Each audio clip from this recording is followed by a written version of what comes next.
everyone. My name is Morgan Jerkins, and I am a 28-year-old author, editor, and professor based in Harlem, New York. I've been living here for almost 6 years now.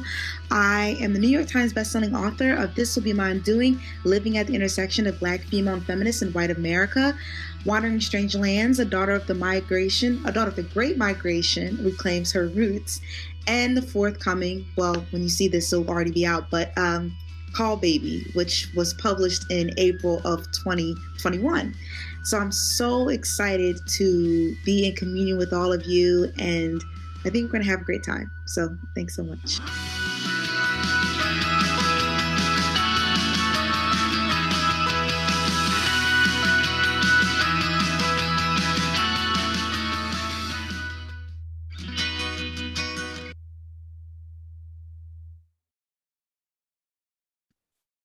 All right.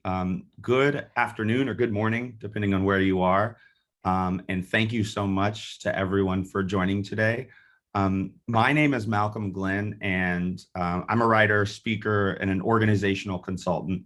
And I specialize in issues related to equity in local communities, as well as issues specifically focused on equity in the business community. And first off, I just want to welcome you all to AAUW's National Conference for College Women Student Leaders, as well as to this conversation, specifically focused on racial reconciliation, and specifically a conversation around the pathways forward. I currently lead public affairs at a company called Better, which is a platform focused on making homeownership more accessible. And I'm also a fellow at a think tank based here where I am in Washington, D.C., called New America, where I do research on housing equity issues. And I also am a senior fellow at the Center for Workforce Inclusion, which is an organization that's focused on workforce development solutions for older, low-income Americans. More recently, I've been really excited to participate as an advisor to an organization called the Health Action Alliance, which is a coalition of businesses and public health organizations working to improve COVID-19 vaccine education and awareness for underserved populations, specifically through the business community. But you're not here to see me. I'm really excited to have a conversation with a really phenomenal speaker, Dr. Taharee Jackson, who I will introduce in just a moment.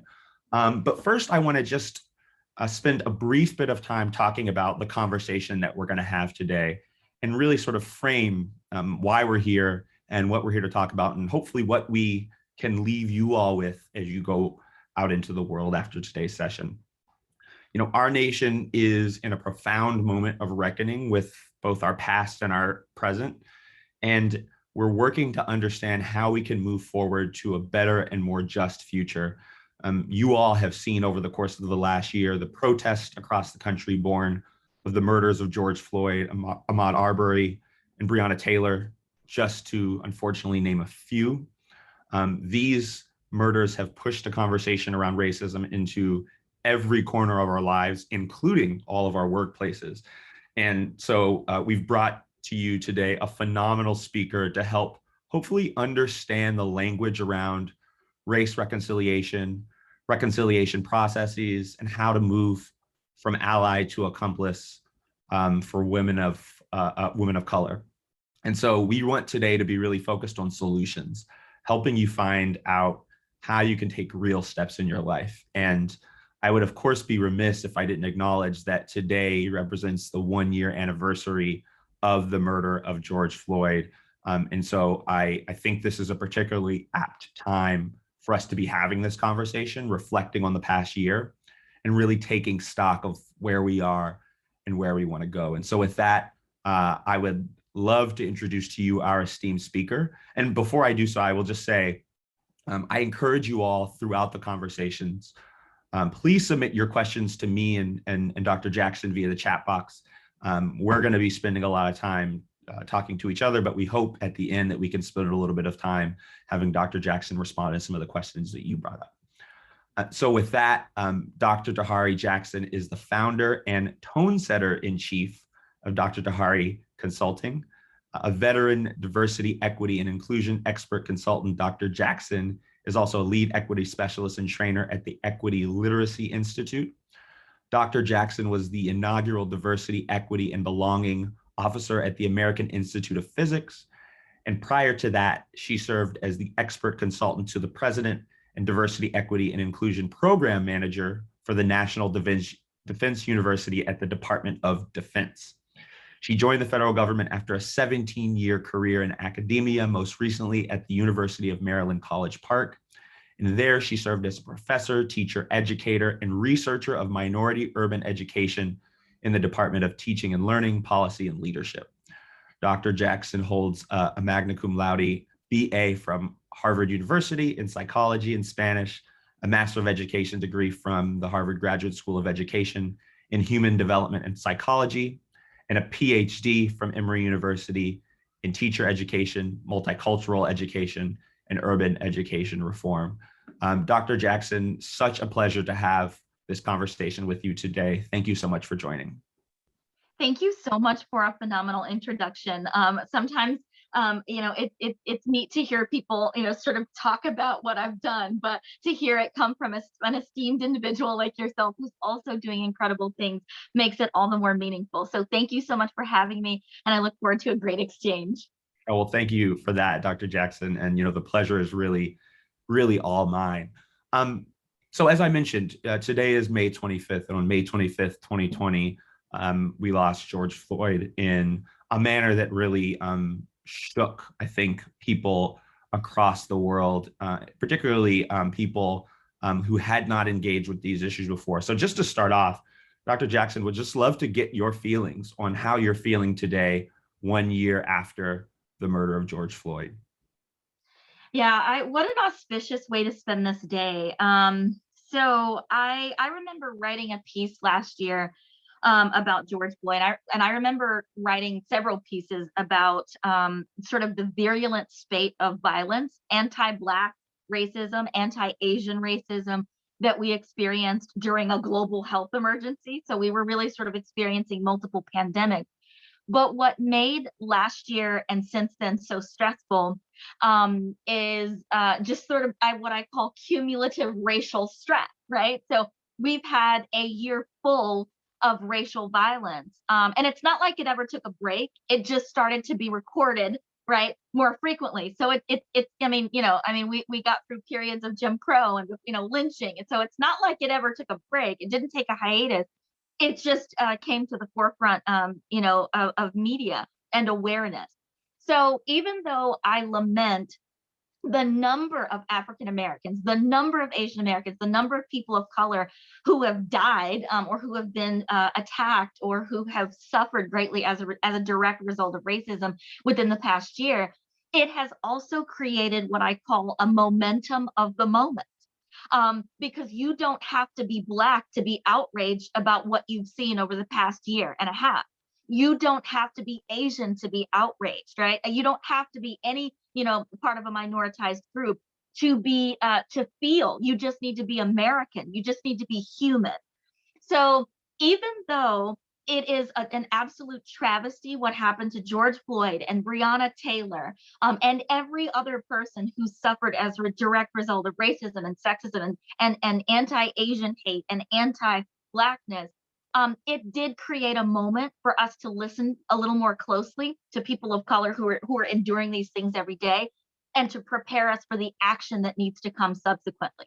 So it was terrible, but it's bittersweet because now we have to talk about this, right? And we have to do something about it. Thank you for that, Dr. Jackson. And you've already mentioned a couple of things that I'd love to dig in a little bit deeper on during the course of our conversation. I took a note that you just mentioned, momentum of the moment, which I think is such a really apt way to describe where we are. And I know we were talking about it a little earlier before we got on the call, but I think you really touched on something that's really interesting, which is this moment encompasses so many different conversations. The conversation, of course, that started how we've begun this session around the protest that took place last year, the murder of I mentioned just 3 of the couple of Black individuals who have died over the course of last year. But then you mentioned, of course, the discrimination that the Asian American and Pacific Islander community is facing. I thought so much over the course of the last year about some of the similarities between the Black Lives Matter protests and the Me Too movement. And so many people, yourself included, enter into these conversations not just representing one identity, but in fact representing multiple identities. And so I would just love to hear your thoughts on what movements can learn from each other and how they can sort of all capitalize on the moment that we're in, and just talk a little bit about what it's like to engage in these conversations when you're navigating more than just one identity.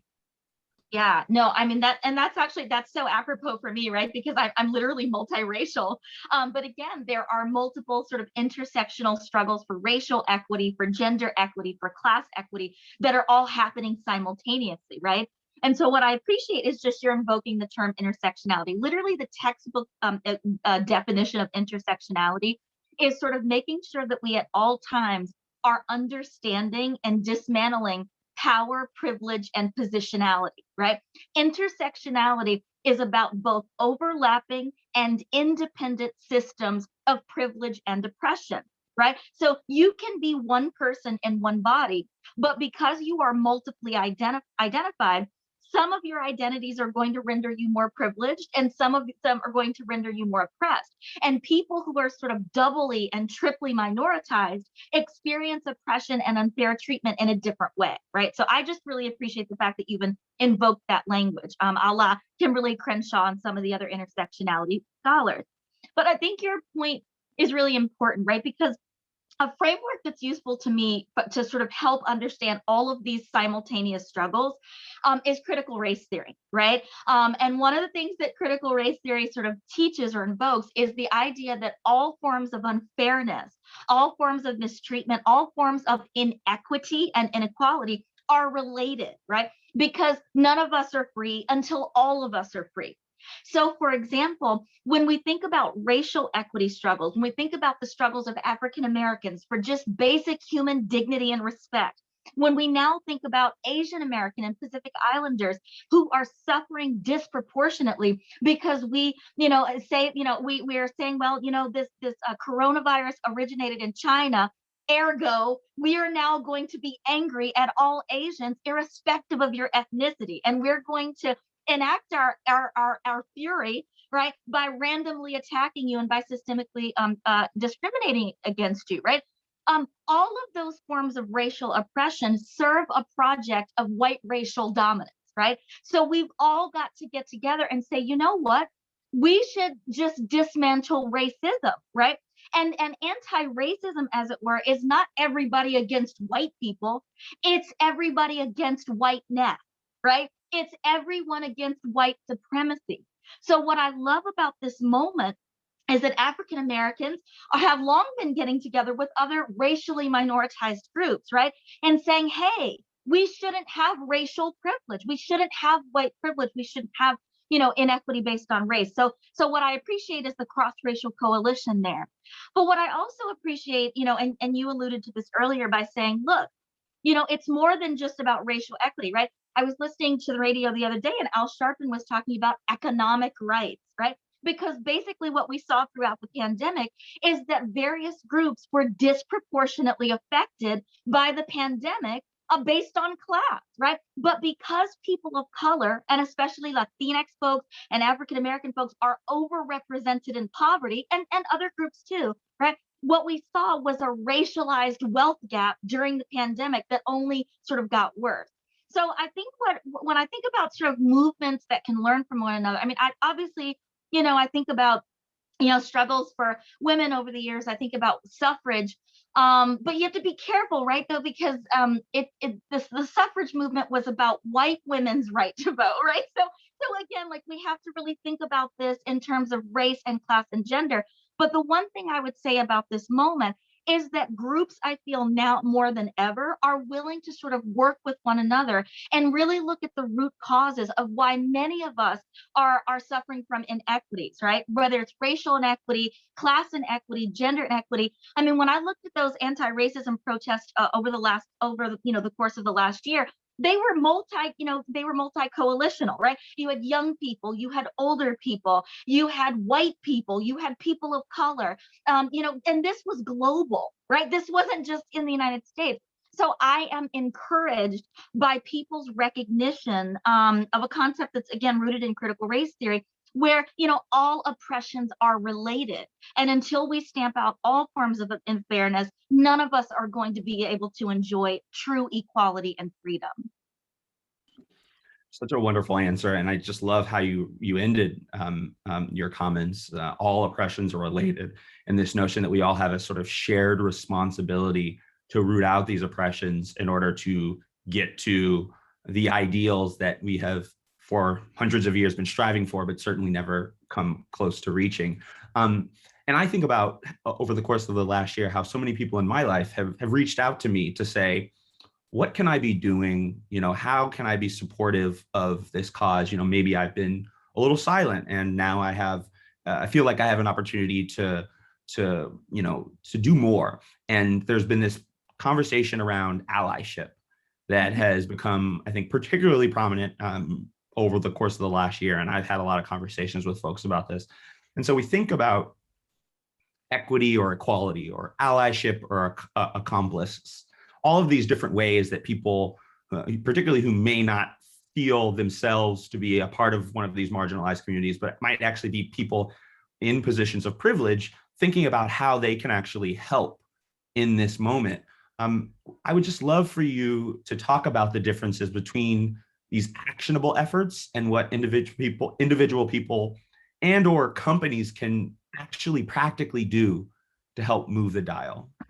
Yeah, this is probably my favorite question. I mean, you read in my bio that I'm a consultant, so my clients and my partners are sort of all over the place, federal agencies and military and corporate folks, but then also just people, right? With small collectives of people who are individuals just trying to make a positive anti-racist and anti-oppressive impact.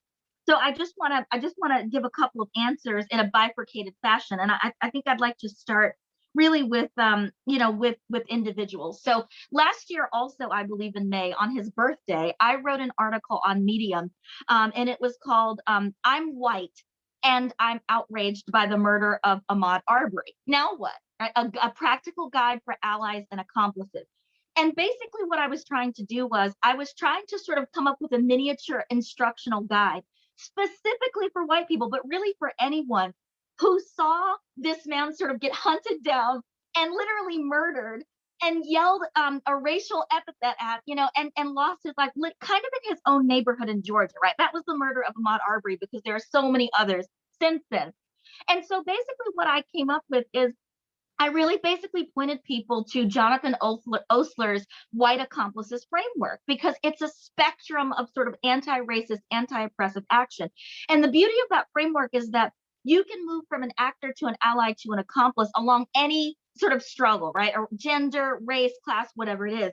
But basically what he talks about, is how you really just sort of, actors, for example, start with level one of being an ally, which is to just listen, right? Like, it's so difficult to get people to just hear you when you say, hey, I've got a dark-skinned Black brother, and if he gets pulled over by the police, he may not live to tell about it, right? Before, prior to George Floyd, prior to Walter Scott, prior to Dante, prior to any number of Black men who have literally been gunned down and killed in a brutal way in police custody, people just were like, well, do you follow all the instructions? People could always sort of come back and say, but it's clearly you, right? So it's clearly you. But basically what was happening in that moment is that people couldn't even receive the information. They couldn't even take on a new perspective. So the least we could do as actors is just sort of listen.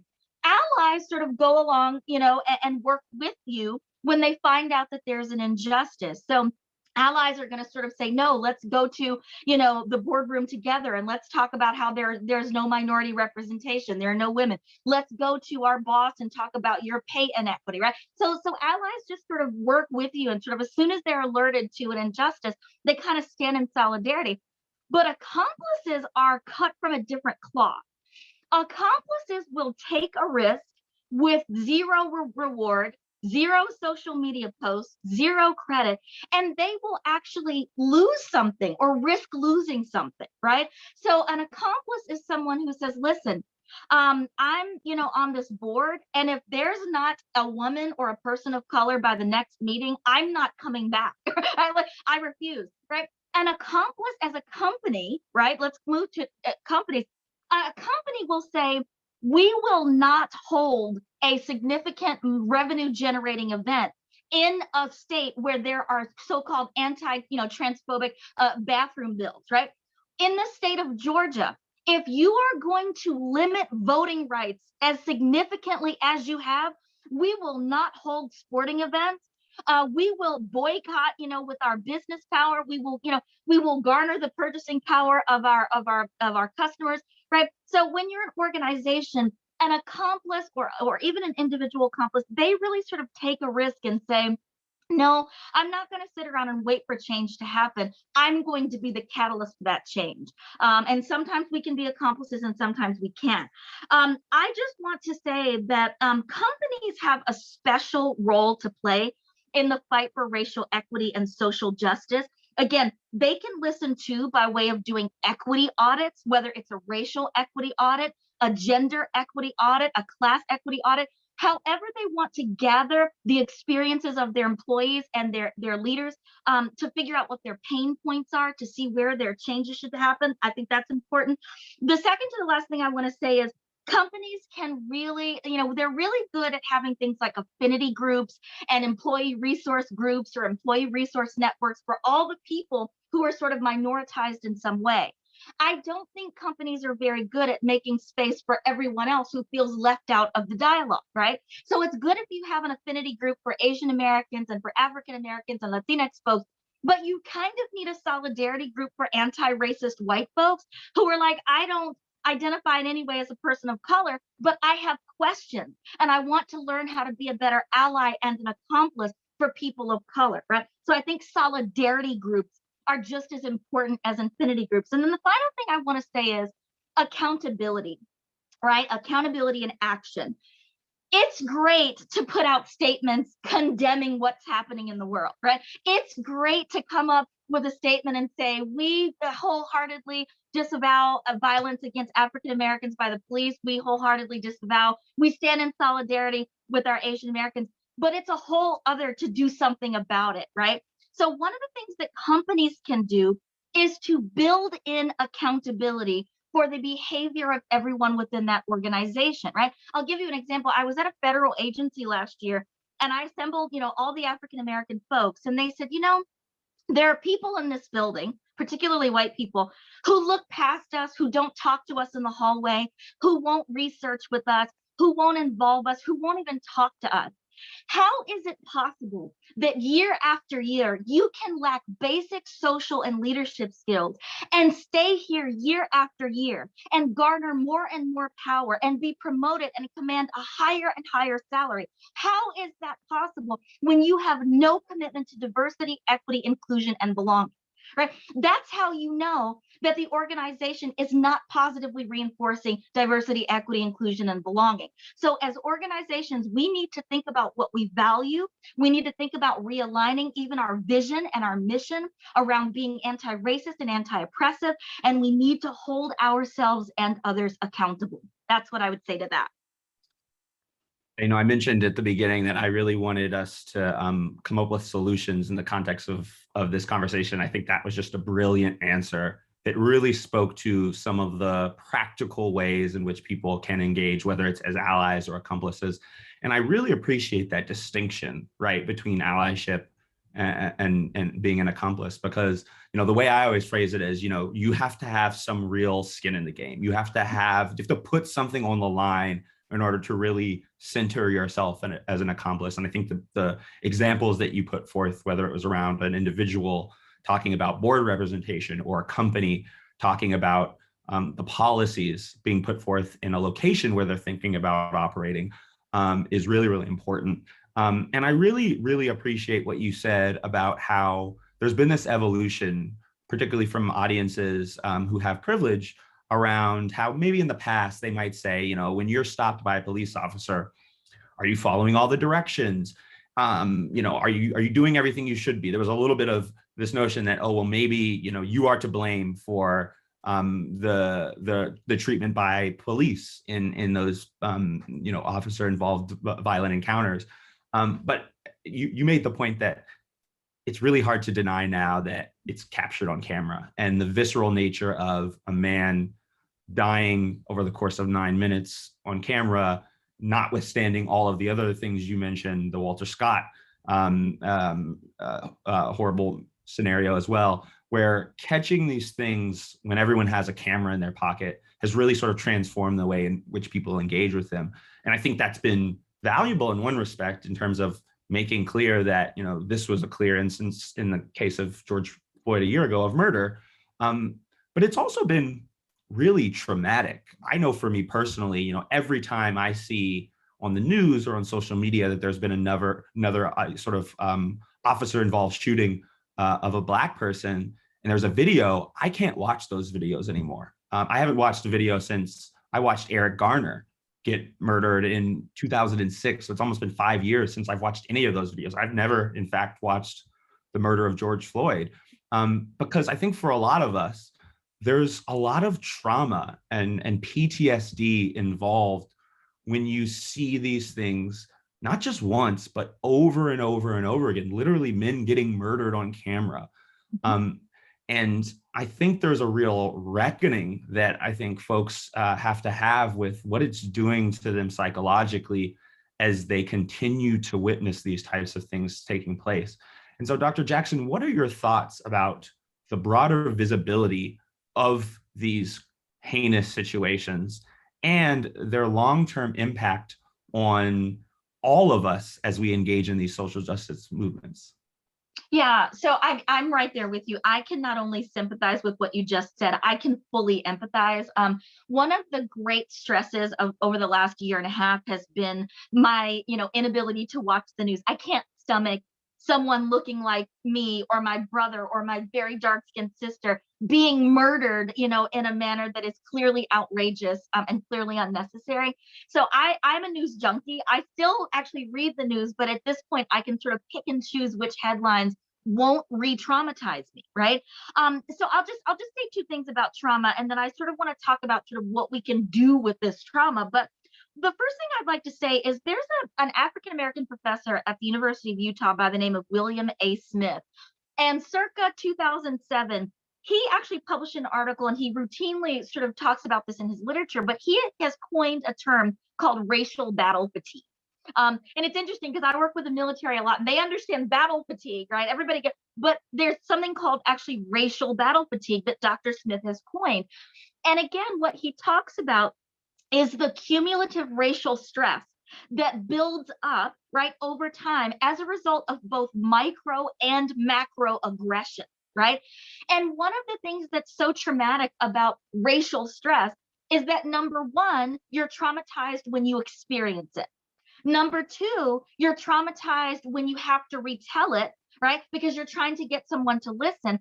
And number three, you're triply traumatized because now you have to convince your listener that racism is real, that your racial incident was real, that this is something that happens every day. So we are triply traumatized, right? Let's be clear. Each time something happens, if there's not a video recording, and even then, again, we have people who will look at us and say, well, I understand that the video started with, Derek Chauvin, having his knee on the neck of George Floyd, but what happened before, right? Because what's really happening in their head is, number one, I'm so incredulous. This is so unbelievable that you're going to have to prove to me that this is real, right? That he didn't do something to cause his death, right? African Americans and Black men especially are some of the only people who get blamed for their own death. And that is significant and remarkable in a way that it would take me far longer to explain. But racial battle fatigue begins to set in when you have people who look at videos like that and say, well, clearly he did something. And I refuse to believe that his Blackness alone was a threat. But when your skin color is a threat, you are never unarmed. You are always dangerous if your skin color is a threat. So I think that's one thing. But one thing that I was really encouraged by is I was listening in the car earlier to the news, and that said the Biden administration is trying to push ahead with police reform. Interestingly enough, there's a George Floyd police reform bill on the table, and here's why that's so important. So the police enforce the law, but they aren't above the law. So we can't have, people who are out here who are supposed to be sort of serving and protecting, being paid by public taxpayer dollars, right? Just sort of, for whatever reason, whether it's extreme implicit bias, whether it's, poor training, whether it's character, whatever, we can't have them disproportionately killing, harming African Americans or really any other group. So I think we do need reform. I think we need to think about the mandation of body cameras and the release of all the footage, because there are issues now with sort of partial release and, well, it doesn't start until, no, if we're going to tell it all, right? I think body cams, I think we really need to think through qualified immunity, which means that government officials actually can't be implicated in civil suits, right? If they did what any reasonable person would, I think we need to think about that. And I think we need to think about the blue shield, right? This is protecting police no matter what, right? This is sort of the tradition of sort of making sure that, well, we're irrespective of what happens, we're going to count that as aberrant and we're going to protect them. Actually, the law is full of institutional racism. And I think we need to address that so that officers who aren't participating in that on a regular basis can be set free, right? I think we can all win here. I think if you're a police officer right now, it must be difficult for you. But if you're a Black man walking around in America, it also is difficult for you. So I hope we take these video recordings. I hope we take our collective racial battle fatigue, again, because you don't have to be Black to be outraged, and you don't have to be Asian to be outraged. You just need to be human, right? And I hope that we transform that rage into some serious and meaningful reform. That's what I would say to that. Yeah, thank you for that answer, and thank you for touching on some of the practical policy changes that can actually start to reform police interactions in this country. I think those, that's another question that's come up a lot over the last year. What do we do with police? And the things that you talked about, requiring body cams, making sure footage gets released, really interrogating qualified immunity. I think those are really important practical steps that we can all start to advocate for, particularly at the local level, which is oftentimes how police are regulated. So I really appreciate that. I also really appreciate how you talked about the way in which there's the triple traumatizing after an instance, the retelling of the instance, the being questioned around the validity of that instance. And it takes me back to something you said earlier at the very start of your remarks around how the last year of racial justice protests has all taken place, of course, in the midst of a global pandemic. And so there's a global pandemic, we should also point out, that is disproportionately, as you mentioned, negatively impacting Latinx communities. And so I think a lot about this. If that wasn't enough, the fear from this invisible enemy that we're all dealing with, plus this fear from people whose stated goal is to serve and protect us when you go out of your house every day. And I think a lot about how everything that's happened during the last year, it's going to be hard not to see it in some degree through the lens of COVID. I think that's just going to be the case for anything, things big and small over the course of the last year. And so we'd just love to hear you talk a little bit about what relationship do you think the fact that these protests have taken place has to the fact that we were and are in the midst of a pandemic? I am of the belief that there is definitely a relationship. And what I'm curious about is, are you worried about what the momentum of these efforts is going to look like, particularly now as we start to emerge from the worst part of the pandemic? People are starting to get back to the things that they used to do, and people are starting to get vaccinated. So how do you think the pandemic and this moment and that momentum are related to each other? And what do you think the future of this moment is going to look like as the pandemic starts to be less of a significant factor in our lives? Yeah, no, I mean that this is such a brilliant question because you are literally getting at the heart of the matter, which is that we're experiencing multiple pandemics, right? Simultaneously. We have a global health emergency.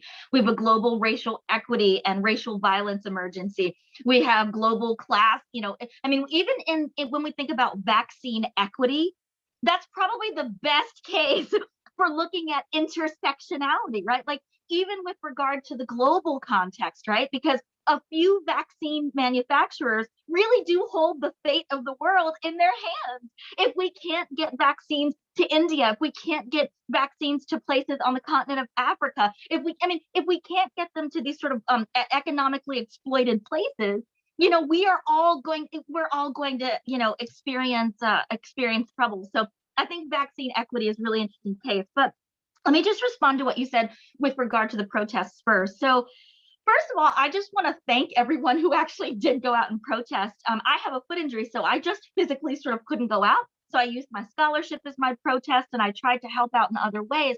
But what I think is remarkable about the fact that people would go out and physically protest, I'm talking about the Black Lives Matter people, anybody who participated in the anti-racism protests, anybody who went out and protest against racial violence, those people made a conscientious choice to literally risk their lives because racism was taking lives. And what I love is that, I always say if racism takes lives, then anti-racism saves lives. So what I appreciate about these lifesavers, right, about these protesters, is that they made a choice to say, I'm going to intentionally expose myself to the coronavirus because I'm going to be in a large crowd and maybe we can socially distance and maybe we can. And as this is unfolding, we are learning more about the type of face masks that truly, protect you. And when we started out, there wasn't enough PPE to go around. So people were saying that racial violence and racism is so incredibly oppressive and unfair that I'm willing to go and die for the cause. So I don't want the gravity of people's sacrifice if they did go out and protest in any way, in any manner. I don't want the gravity of that to be lost on us.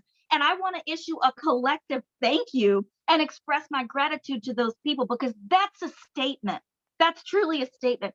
The second thing I'd like to say is this has been an interesting case study for police response to the protests themselves.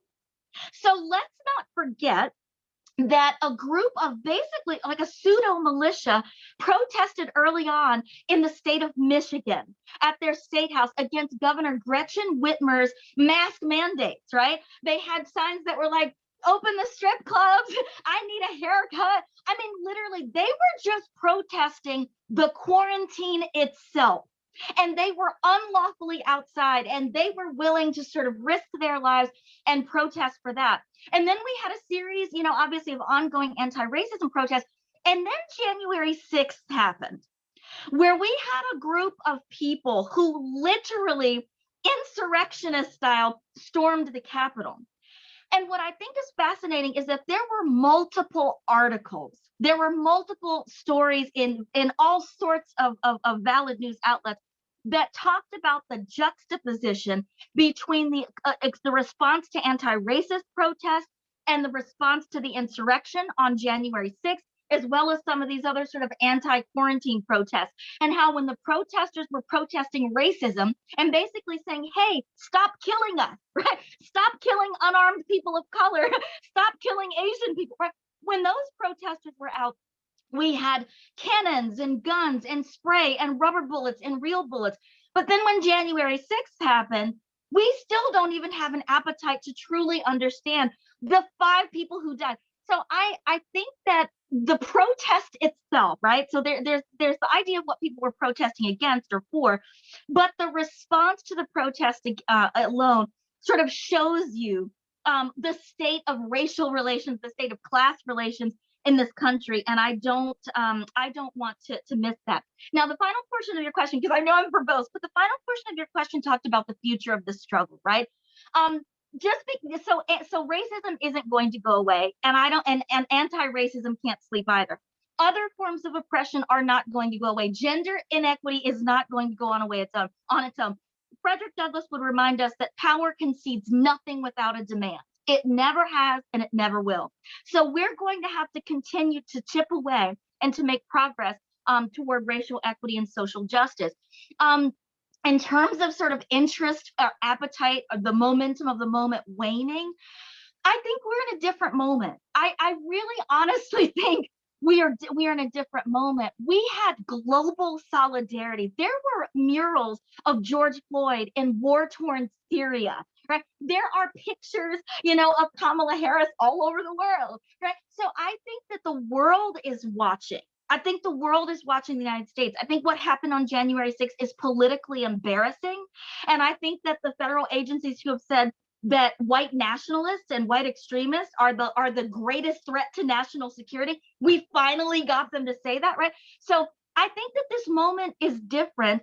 And I think as long as people and organizations realize that racial equity and social justice is not an event, it's not even a series of events. It's a journey and a process and a commitment over time. I think as long as people understand that now, I think the future is going to be much better. So I'm hopeful. I am hopeful. I think out of lots of tragedy has come true hope. So I am hopeful about the future, even if the momentum of the moment isn't as intense as it is right now.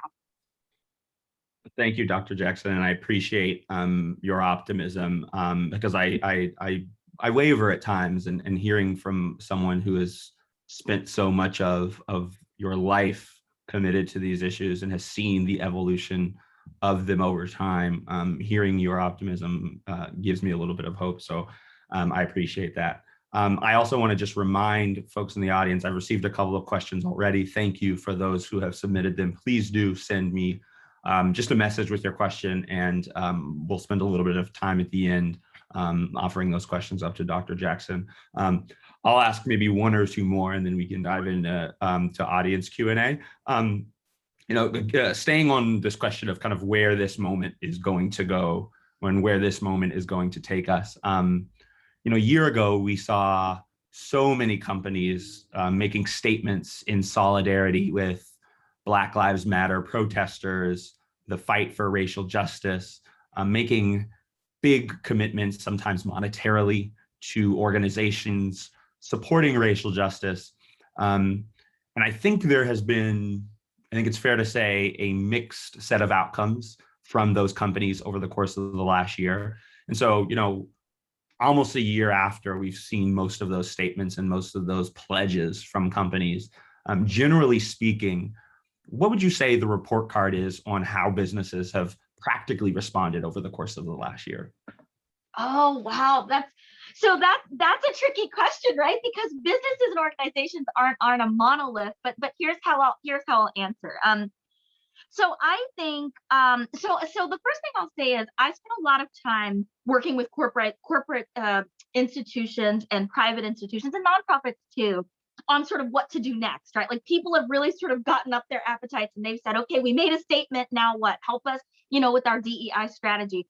And what I always say is, yeah, we're going to have to do more than just bias trading, right? So that's related to a point that I would have made earlier about just sort of how isms function, right? They are multifaceted, they function on multiple levels, they are deep, they are historically rooted.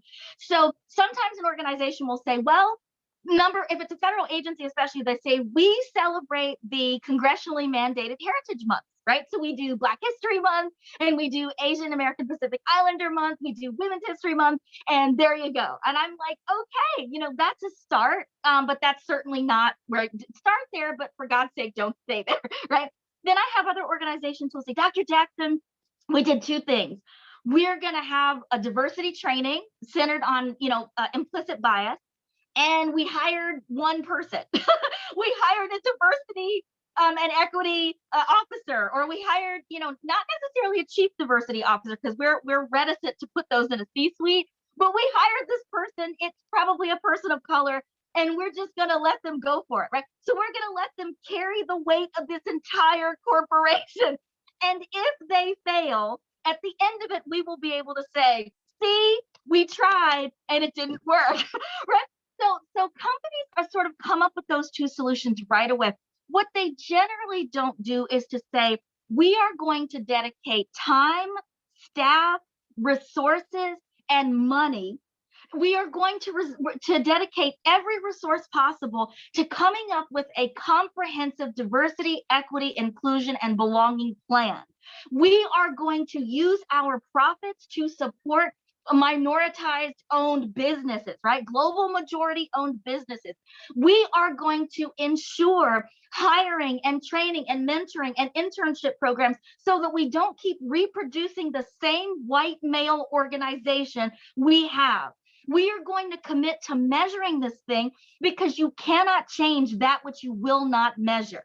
So we're going to do our own report cards each year as opposed to having you do it for us. So I think that companies who have really gone out and dedicated money and staff and time and resources, I would give them an A. I would give them an A. Those who have used their collective corporate power to boycott things like the voting restrictive rights in Georgia, those organizations get an A. But there are other companies that are like C minus, right? Because it's just barely average, right? We're going to have a training and we hired a person. Okay, that's a good start. You definitely, that's average. But I need you to do more because you don't just get to condemn what's happening around you without instituting your own subsequent action. So that's my bifurcated response, and I hope that's okay. No, I think that's fair. That some companies have done a fantastic job, and other companies, as you said, maybe in the sort of C minus range. And I think we can all probably think of a couple of companies in each category of those. So very much appreciate that there. We do have some audience questions, so I'm going to jump into a couple of questions that folks have sent to me. You just mentioned the way in which a lot of companies will, hire a person to work on diversity, oftentimes a person of color, and sort of expect them to run with it. And that reminds me of a question that a person sent in, and I'll just read what this person said. As a woman of color, I've struggled to balance the notion that it's, quote, not our job to educate white folks, and the fact that there was no one better to educate others on the non-white experience than non-white folks. Do you think these messages clash? And how do you reconcile these? Oh, well, I'm going to give a very specific example because I spent 17 years in academia, right? So I was a professor for 17 years collectively, most recently at the University of Maryland, College Park. And being a tenure track professor at any institution is tough, but being a tenure track professor at a tier 1 R1 research university is a beast, right? What I noticed during my time as a professor collectively is that I was working more than the average professor anyway, right? But let me tell you some of the things that I was doing, right? And this will translate easily to the corporate setting, but I was not only handling my own teaching, advising, researching, and grant making load, but every student who wanted to talk about race and their racialized experiences at a predominantly white institution or a historically white institution, those students would come to me too. Every student who wanted to do a research design around race would come to Dr. Jackson too, right? And I was only one of 2 professors in my particular department at one time.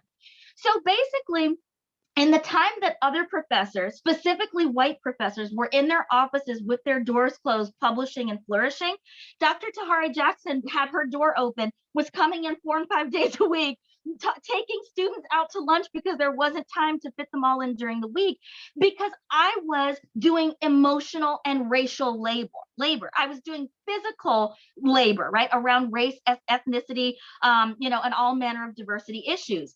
What I suggested, and what I actually shared with the former president of University of Maryland, is that there has to be a way to account for that labor, right? I suggested when we go up for tenure that there be something, about sort of, service for the maintenance of a diverse community, because the university loved to say, hey, we admitted 10,000 students who are diverse.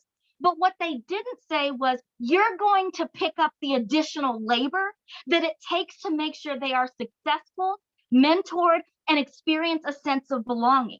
In a corporate setting, we use people of color routinely as free internal diversity consultants.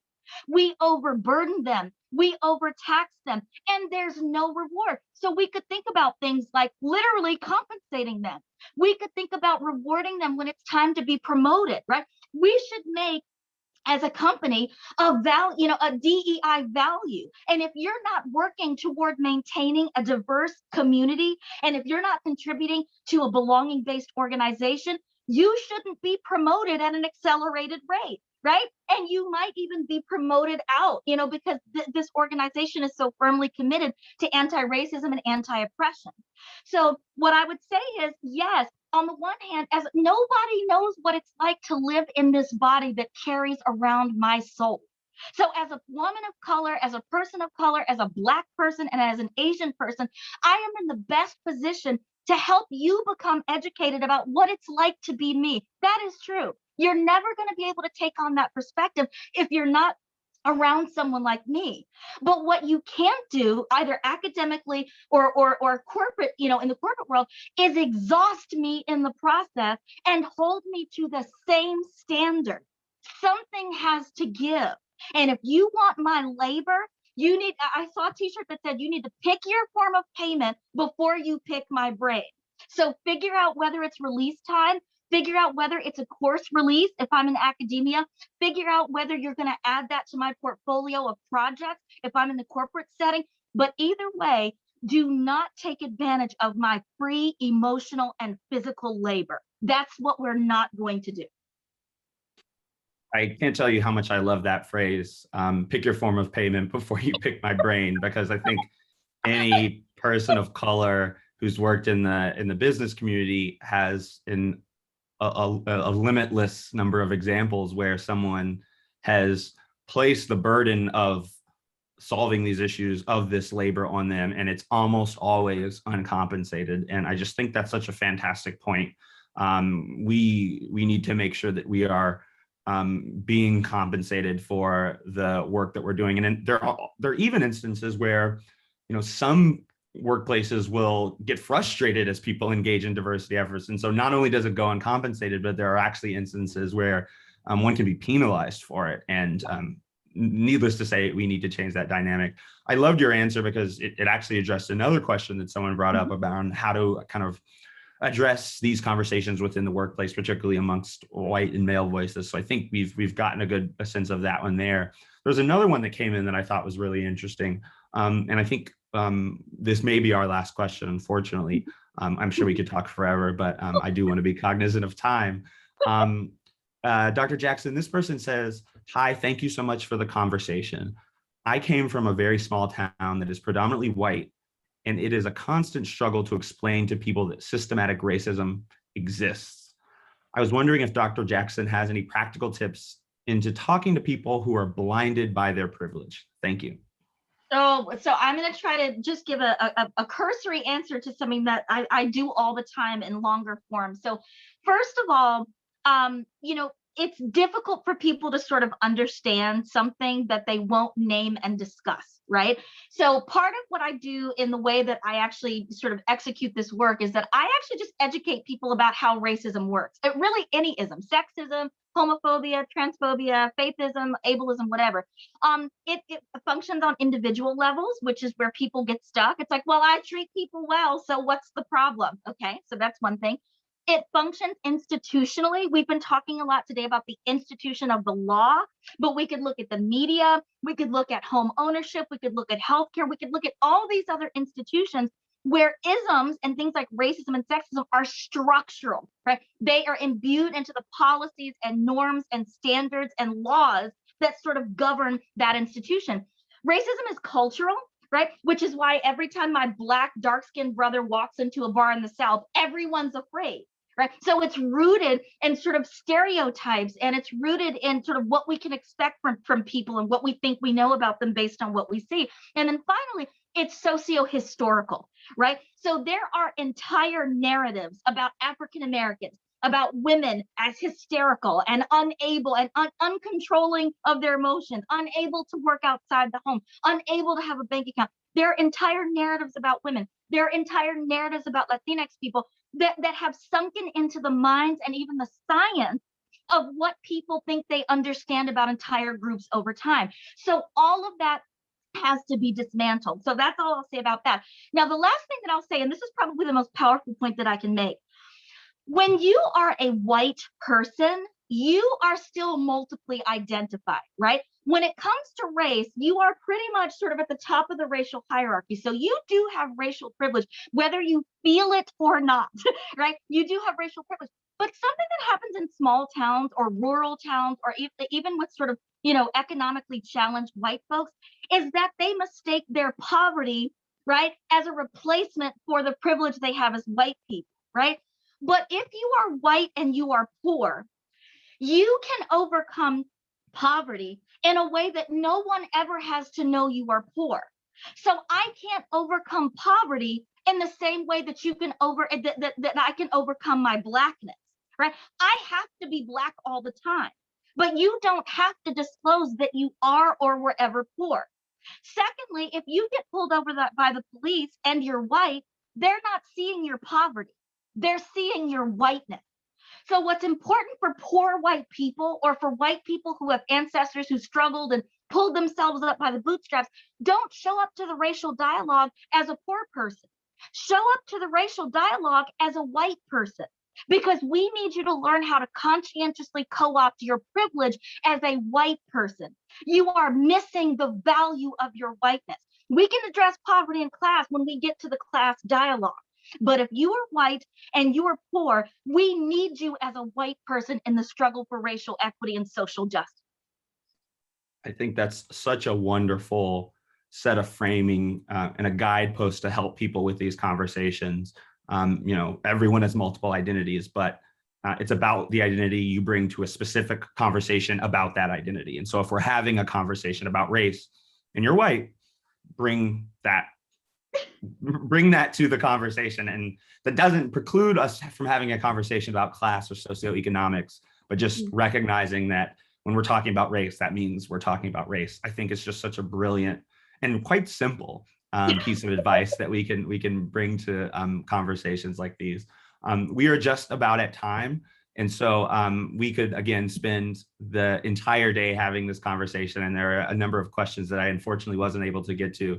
But Dr. Jackson, I just want to say thank you so much for your thoughtfulness, for your engagement, for your practical tips to so many of the participants today. Really, really appreciate it. And I suspect that I'm not the only person in this conversation who is going to take a lot of what you've said into the conversations that I have in the days going forward. So on behalf of everyone, I just want to say thank you so much.